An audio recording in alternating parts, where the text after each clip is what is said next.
কথা বলবেন আমাদের সঙ্গে এই মুহূর্তে সরাসরি রয়েছেন প্রতিনিধি জয়ন্ত মজুমদার। জয়ন্ত, আজ সকালেই আমরা দেখেছি যে মদন মিত্রের বিভিন্ন যে ঠিকানা রয়েছে সেখানে গিয়ে কিন্তু হাজির হয়েছেন এনফোর্সমেন্ট ডিরেক্টরেটের আধিকারিকেরা। এখনো পর্যন্ত কি সেই তল্লাশি অভিযান চলছে? তুমি এই মুহূর্তে কোথায় রয়েছো? সেখানে ঠিক কি পরিস্থিতি, কি ছবি সামনে আসছে?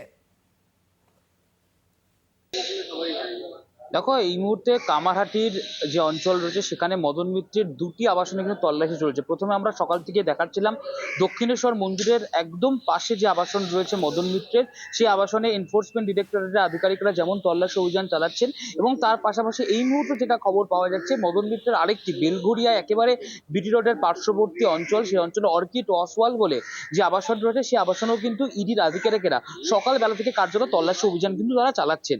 এই মুহূর্তে দক্ষিণ যে আবাসনের সামনে আমি দাঁড়িয়ে রয়েছি সেই জায়গা থেকে ইডির আধিকারিকেরা তল্লাশি অভিযানে যখন শুরু করে তারপরেই দেখা যায় বেশ কিছু গুরুত্বপূর্ণ নথি কিন্তু তাদের হাতে এসেছে, এমনটাই ইডির সূত্র মারফত জানা যাচ্ছে।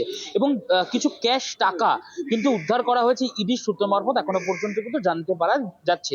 এবং সেই জায়গা থেকে দাঁড়িয়ে যে পুরনিয়োগ দুর্নীতি কামারহাটি পৌরসভার নামও কিন্তু জড়িয়েছিল, আমরা দেখেছিলাম সেই জায়গায় অয়নশীল গুরুত্বপূর্ণ নাম সেই পুরনিয়োগ দুর্নীতি মামলার ক্ষেত্রে সেই অয়নশীল তার যে ডায়েরি ছিল সেই ডায়েরির ভেতর থেকে কিন্তু মদন মিত্র অর্থাৎ এম শর্ট ফর্মে লেখা ছিল।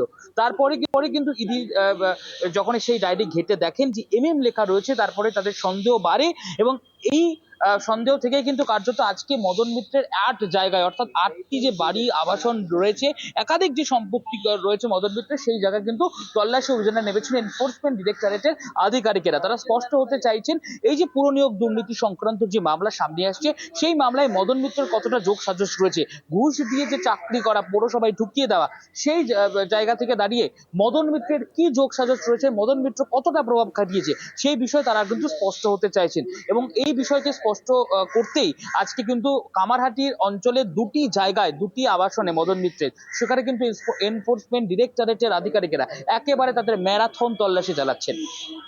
একেবারে সেক্ষেত্রে আরো একটা বিষয় তোমার কাছে জানতে চাইবো জয়ন্ত, যে আমরা দেখেছি ইতিমধ্যে গোপাল সাহার সম্পর্কেও কিন্তু মদন মিত্র বেশ কয়েকদিন ধরে তিনি কিন্তু সরব হয়েছিলেন, এবং সেই সূত্র ধরেই কি তবে মদন মিত্রের বাড়িতে এই তল্লাশি অভিযান এনফোর্সমেন্ট ডিরেক্টরেটের?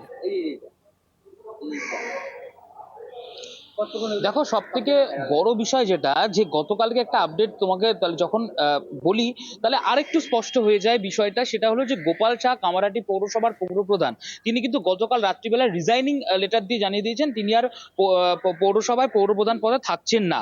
এবং তারপরে আজ সকালবেলা থেকে কার্যত মদন মিত্রের যে বিভিন্ন আবাসন রয়েছে কামারহাটির যে দুটি আবাসন তোমাকে বললাম, সেই জায়গায় কিন্তু এনফোর্সমেন্ট ডিরেক্টরেটের আধিকারিকদের অভিযান। ফলত এই দুটো জায়গা কিন্তু খুব অত্যন্ত গোলমেলে বিষয়। এবং মদন মিত্র রাত্রিবেলা একটি পোস্ট করেছেন, লাইভেও জানিয়েছেন বিষয়টি, যে গোপাল শাহর কে নিয়ে কিন্তু পৌর কর্মীদের একাধিক ক্ষোভ চলছে গতকাল থেকে কামারহাটি পৌরসভার ভেতর জুড়ে অস্থায়ী ঠিকা কর্মীদের। তারপরে গোপাল শাহ চেয়ারম্যানের পদত্যাগ এবং তারপরেই আজকে সকাল থেকে কিন্তু ম্যারাথন মোডে ইডির আধিকারিকেরা। তো সেই জায়গা থেকে দাঁড়িয়ে ইডির আধিকারিকেরা আগামীতে আমাদের কিন্তু নজর থাকবে যে এই তল্লাশি অভিযানের মারফত তাদের যে ম্যারাথন তল্লাশি অভিযান চলছে সেখান থেকে কি তথ্য সামনে আসে।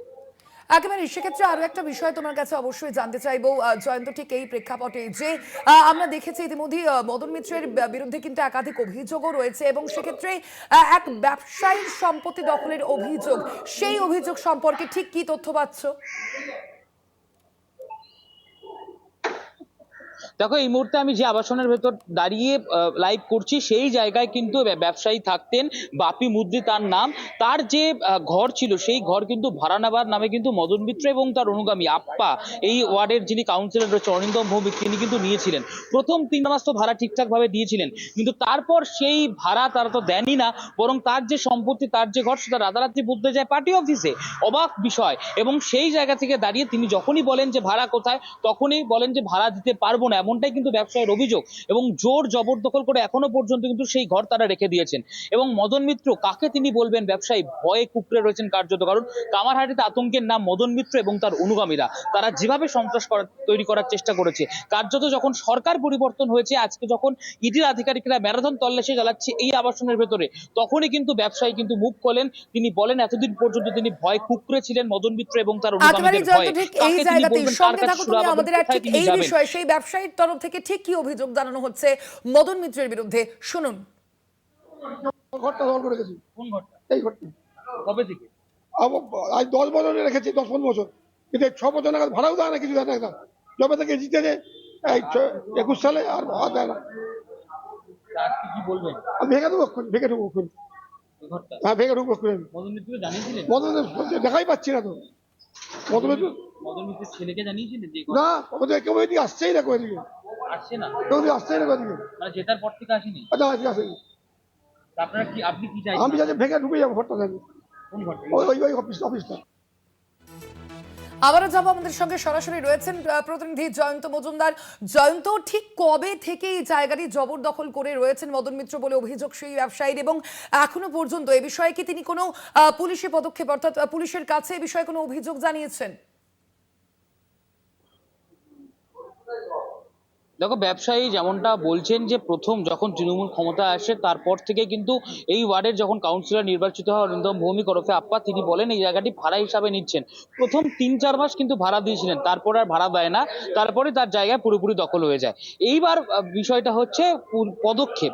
ব্যবসায়ী বলছেন যে আবাসনের আবাসিক তিনি কাকে জানাবেন, কারণ এখানে তো মদন মিত্রের সন্ত্রাস সৃষ্টি করে রয়েছে, তিনি ভয়ে কুঁকড়ে রয়েছেন মদন মিত্রের। যেখানেই জানাবেন, যদি মদন মিত্রের কাছে সেই খবর পৌঁছে যায় তাহলে তো তার উপরে আরো কিন্তু অত্যাচারের সীমা চরমে পৌঁছাবে। ফলে সেই জায়গা থেকে তিনি যখন এই তৃণমূল সরকার ক্ষমতায় ছিল, তিনি কোনো রকম ভাবে কোনো জায়গায় থেকে কিন্তু কোনো অভিযোগ বা তার মুখ খুলতে পারেননি, কারণ তার প্রাণের ভয় ছিল। আজ যখন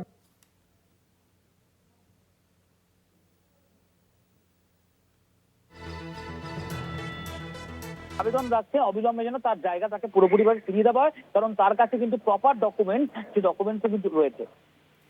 ধন্যবাদ তোমায়। আমরা কথা বলছিলাম, আমাদের সঙ্গে সরাসরি ছিলেন প্রতিনিধি জয়ন্ত মজুমদার।